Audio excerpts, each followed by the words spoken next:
Bonsoir, entrons ensemble dans un temps du débat consacré ce soir à la situation politique en Espagne.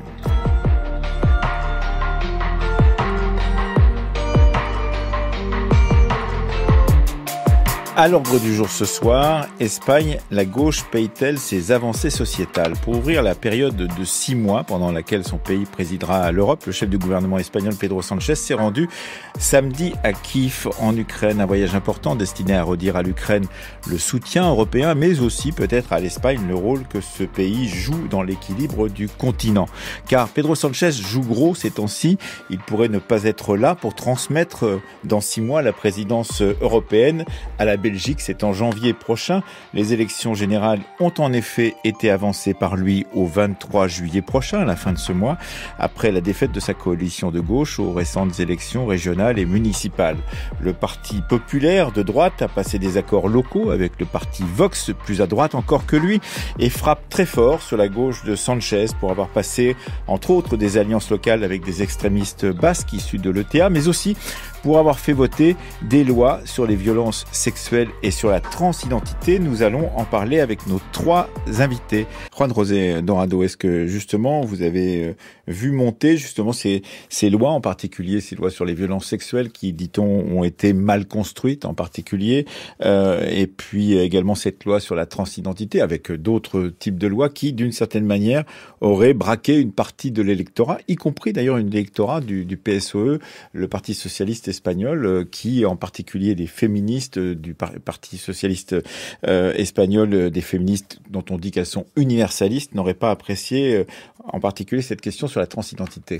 Effectivement, donc tel que vous posez la question, il y a plusieurs réponses à donner. La première chose, c'est vrai que sur la loi du consentement sexuel, elle était mal ficelée. La preuve, c'est qu'il a fallu modifier la loi. Donc il a fallu la modifier. Parce qu'elle avait permis, dans un premier temps, la libération de certains criminels sexuels. Effectivement. Et puis la réduction de peine des plus d'un millier. Donc ça, c'est une réalité, c'est une constatation. Après, c'est vrai que la droite espagnole a essayé de monter en épingle les lois dans son ensemble, sachant que sur des aspects concrets, on a voulu généraliser, parce que la loi sur le transgenre, elle est bonne de façon générale. Mais c'est vrai qu'il y a des dispositions qui ont été utilisées par la droite et qui ont braqué, et pas que la droite, mais aussi des électeurs socialistes. Peut-être qu'on va revenir après, mais quand le consentement de changer de sexe sans consentement des parents, vous pouvez le faire à 16 ans, il y a beaucoup de parents qui votent à Roche et qui se disent... non, je suis pas d'accord. Faut-il rappeler aussi qu'une partie des féministes espagnoles étaient contre un certain nombre de lois, ou au moins contre un certain nombre des dispositions qui étaient dans les lois. Donc c'est vrai que le gouvernement de Pedro Sánchez paye quelque part un certain nombre de réformes sociétales, mais des points très concrets. Après, c'est beaucoup plus complexe que ça. Ce n'est pas uniquement que des réformes sociétales. Oui, et il y a quelque chose de très intéressant, c'est que, observant les pays européens du balcon qui est le nôtre, en regardant évoluer les situations politiques, d'abord, il y avait une particularité avec l'Espagne, c'est-à-dire c'est un gouvernement de gauche qui gouverne dans une Europe qui est passée progressivement de plus en plus à droite, Juan José Dorado, et puis il y avait ces lois sociétales sur l'homosexualité, sur effectivement le consentement sexuel, qui, d'une certaine manière, sont apparus aux yeux des observateurs français comme étant très en pointe par rapport à d'autres pays, et on se disait qu'est-ce qui se passe en Espagne qui est très différent des autres, mais au bout du compte, c'est peut-être pour cela que nous avons titré autour de la façon de payer ces avancées sociétales, c'est que peut-être ça s'est retourné contre ceux qui l'avaient créé. Attention, c'est des lois qui sont en avance, c'est une réalité. Et les Espagnols, de façon générale, les approuvent. Encore une fois, c'est sur un certain nombre de points qui ont fait débat. Lesquels, par exemple? Lesquels? Le droit des jeunes filles, quand on a 16 ans, à pouvoir avorter sans le consentement des parents. Le droit des jeunes hommes et jeunes filles, à 16 ans, à pouvoir demander à changer de sexe sans le consentement des parents. Et tout simplement, en allant au tribunal, remplir un formulaire et, disons 3 mois après, qu'elles veulent changer de sexe. Donc il y a un certain nombre de mesures qui ont choqué les Espagnols. Mais c'est des points dans des lois qui sont vraiment en avance. Et ça, c'est une réalité.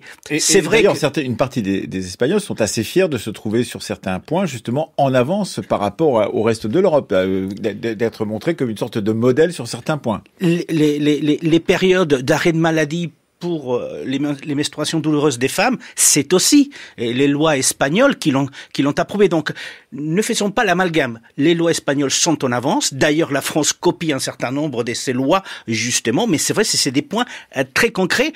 Et c'est là le travail, en fait, de l'opposition, de monter en épingle, comme je vous disais, justement, ce mécontentement qui était à droite et à gauche. Et il y a cette récomposition de la droite espagnole, c'est vrai, mais encore une fois, la droite espagnole, avant, elle était hégémonique parce que l'extrême droite était à l'intérieur du Parti populaire. Depuis 2017, elle est sortie du Parti populaire, elle a créé son propre parti. C'est ce qui s'est arrivé aussi du côté de la gauche radicale, puisqu'ils étaient tous ensemble dans ce qui était la gauche unie ou le Parti communiste. Il y a Podemos qui est né après le mouvement des indignés. Donc c'est vrai qu'il y a une récomposition qui à nouveau est en train de faire changer le panorama politique espagnol. Oui, on sait ce qu'il en est dans un fameux western, L'homme qui tua Liberty Valance. D'ailleurs, si la légende est plus importante que la réalité, voilà. Imprimons la légende. Sur ce point, Juan José Dorado. Alors, il y a une partie de légende, si vous voulez, mais je suis pas tout à fait d'accord avec Mme González là-dessus, c'est-à-dire que des accords, il y en a tout le temps avec des partis indépendantistes. La droite espagnole, à l'époque de José María Aznar ou de Mariano Rajoy, a aussi passé des accords ponctuels pour faire approuver des lois, c'est une réalité. Mais le problème n'est pas là, en fait. Le problème vient plutôt de la perception qu'ont les Espagnols des renoncements du président Sanchez. Quand vous allez aux élections et vous dites « je n'arriverai jamais avec des accords avec Bildu », et vous arrivez avec des accords avec Bildu, on vous sort tout de suite aujourd'hui la vidéo. Quand vous dites les indépendantistes catalans, les indépendantistes catalans doivent, s'ils sont condamnés, faire sa peine, et vous les graciez après. Il y a des renoncements comme ça qui, aux yeux de la population espagnole, ont fait beaucoup de mal. Ce sont des démissions d'une certaine manière, des démissions gouvernementales. Voilà, donc j'écoutais le président l'autre jour dans son interview où il disait non, ce n'est pas des renoncements, j'ai pas menti, j'ai changé d'avis. Bon, c'est un langage très politique, mais la réalité c'est que pour les Espagnols, ce type de renoncements ont fait beaucoup de mal parce qu'à un moment donné, on a trouvé un président qui nous montait. Et sur l'affaire des indépendantistes catalans notamment, et sur l'affaire effectivement que Bildu, qui avait été arrivé à un certain nombre d'accords avec le gouvernement, ait présenté dans les listes 40 personnes condamnées par terrorisme, effectivement, dans l'opinion publique, cette particularité est insoutenable. D'ailleurs, le Parti socialiste, malheureusement, à ce moment-là, a dit « Ah non, mais nous n'avons rien à dire sur la formation des listes et des autres partis. » Ça désirait. La mesure était attendue avant l'été. Pedro Sánchez l'a finalement annoncé ce lundi à Barcelone. Le gouvernement espagnol va gracier demain, mardi, les 9 ex-dirigeants catalans emprisonnés depuis plus de 3 ans pour avoir organisé le référendum d'autodétermination en 2017. En pensant à l'esprit constitutionnel de l'entente, je proposerai demain en Conseil des ministres d'accorder la grâce aux 9 condamnés catalans qui sont emprisonnés. Mais cette annonce n'a pas été bien accueillie par une partie des sécessionnistes. Des cris d'indépendance ont perturbé son discours à l'opéra. Tandis qu'à l'extérieur, des centaines d'indépendantistes manifestaient contre cette grâce qui reviendrait selon eux à accepter la culpabilité des Catalans. Pour eux, seule solution, l'amnistie. Le président catalan Pere Aragonès, quant à lui, a voulu nuancer. C'est un premier pas que nous reconnaissons, mais c'est un pas insuffisant et incomplet. L'exécutif régional essaie de calmer les tensions, mais continue de réclamer un référendum pour la Catalogne. France Culture, le temps du débat. Emmanuel Laurentin. C'était en 2021, en juin 2021, sur RFI. La journaliste était Élise Gazingel et on a entendu à la fois Pedro Sánchez, le Premier ministre, et Pere Aragonès, le président de la Généralité de Catalogne, autour de cette grâce des indépendantistes catalans. Vous considérez que ça dure encore, cette question, Juan José Dorado, c'est-à-dire que c'est encore présent dans les discussions qu'on peut avoir en famille ou ailleurs quand on parle politique ? Alors, faisons un peu d'histoire. En 2014, Vox n'existait pratiquement pas. N'existe pas. Il n'y avait pas d'élus ni dans les mairies. C'est un parti qui a été créé en 2013, c'est ça? Voilà. Il s'est présenté en 2014, mais il n'y avait rien. Aucune élue, ni dans les mairies, ni bien sûr dans les parlements régionaux. En 2017... C'est une scission du Parti populaire. Voilà. Et en 2017, vous avez le mouvement indépendantiste, et c'est là où Vox, qui est d'extrême droite, ultranationaliste, devient donc un parti dans les mairies, dans les gouvernements régionaux, etc., et commence à avoir des députés. Donc aujourd'hui, ce débat, comme vous demandez, ce débat n'est pas la principale préoccupation des Espagnols. Ça reste une inquiétude, forcément, parce que qu'est-ce qui se passe du côté de la Catalogne? Vous avez deux partis qui tous les séparent, c'est-à-dire l'équivalent des Junts per Catalunya, qui était la droite de la bourgeoisie catalane, et à côté, vous avez Esquerra Republicana de Catalunya, qui sont les indépendantistes d'extrême gauche, et qui se sont réunis tout simplement autour de l'indépendance. Donc, c'est des partis qui, politiquement, n'ont rien en commun, hormis l'indépendance. Et comme disait Madame Sánchez, c'est vrai que du côté de l'Espagne, on a un gouvernement qui est en coalition, mais que même en coalition est en minoritaire. Il faut juste rappeler qu'en 2019, lors des dernières élections, Pedro Sánchez aurait préféré pouvoir compter sur les voix du centre-droite des Ciudadanos. Mais Ciudadanos avait refusé d'appuyer le gouvernement de Pedro Sánchez et donc il est allé voir vers Podemos. Vers Podemos et l'extrême gauche. Et forcément, il y a eu une espèce de dérive du Parti socialiste qui quitte la social-démocratie pour aller vers les positions d'extrême gauche. Podemos, qui est partisan d'un référendum